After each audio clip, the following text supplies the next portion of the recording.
Thank you, Tim. Thank you. Back at you, brother. You are such an extraordinary leader, and we have become lifelong friends. I just, in front of everyone, I want to thank you, Tim. You lead with courage. You lead with heart. You see the people. You care about the people. You believe in uplifting the dignity to which all people are entitled, and you do it and you have a sense of fun when you're doing it. But you are an extraordinary leader, and obviously the people of Minnesota are very, very lucky to have you there. But you are a national leader and a dear friend, and thank you. Noel, thank you for your work in Pennsylvania and all that you did for our campaign. And let me just say to everyone on this call, I am so grateful for you, and I'm so thankful to you. I'm thankful for your love of our country and your willingness to put the work into it. I'm thankful for the faith that you put in me and Governor Walz and our team. And I am thankful because I know your character is such that you're not going to get knocked down. And you're in this fight. And you're in it for all the right reasons. And I know that about you. It's why you're part of this call right now, and all the work that you did over those 107 days and even before. That's your nature. And the outcome of this election obviously is not what we wanted. It is not what we worked so hard for. But I am proud of the race we ran. And your role in this was critical. What we did in 107 days was unprecedented. Think about the coalition that we built, and we were so intentional about that. You would hear me talk about it all the time. Being a daughter of parents who are active in the civil rights movement, I know and believe that the best movements that are about progress in our country mean that it's leaders that we are dedicated to the coalition, to bringing people together that seemingly have nothing in common, but have everything in common. A coalition where we bring people together based on a deep love of our country and our understanding that the strength of our country will be a function of our willingness to put in the work, and that we will do that work with a sense of joy, yes, with a sense of work ethic and understanding it's going to be hard, but it's good work. It's good work. To be engaged in a collective fight for America's future. And it means so much to me and to Governor Walz that you knocked on doors, you called friends, you called in favors. You said, hey, I showed up at your softball game, now I need you to show up at the campaign office. You put in the time, it was personal for you. And you gave all that you could to support our campaign. Because of your efforts, get this, we raised an historic $1.4 billion, almost $1.5 billion from grassroots supporters alone, the most in presidential campaign history. Nearly 8 million donors contributed an average donation of about $56 to fuel our people-powered campaign. And understand that the work that we did included the work that so many of you here did, which is to talk to first-time voters. Many of you are first-time voters. And to talk about how being involved can make a difference. And that remains true. And that's one of the pieces that I just want us to please take away, that our fight for freedom and for opportunity and for the promise of America, it included, for example, almost 4 million first-time contributors to our campaign because of the work you did of helping people know that they can be engaged and that they're not outside, that they're inside, that we're all in this together. And that work continues.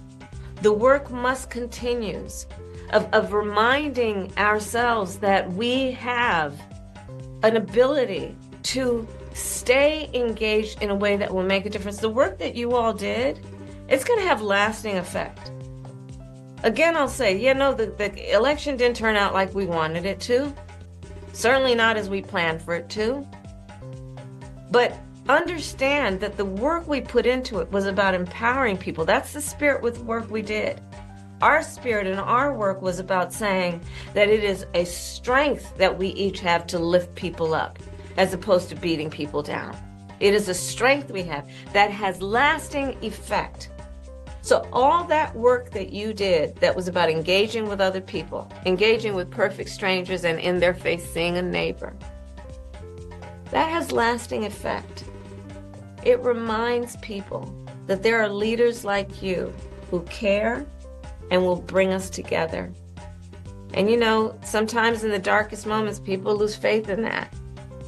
Are there people out there that feel that way? And you reminded people that yes, there are. And there are a lot of us. And that strength cannot be taken from us. That is our strength. It cannot be taken from us. So listen, as I said the day after the election, I still strongly believe the light of America's promise will burn bright as long as we never give up and we keep fighting.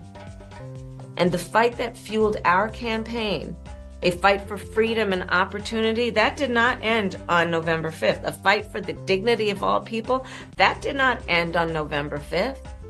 A fight for the future, a future in which all people receive the promise of America? No. A fight that is about a fight for the ideals of our nation, the ideals that reflect the promise of America, that fight's not over.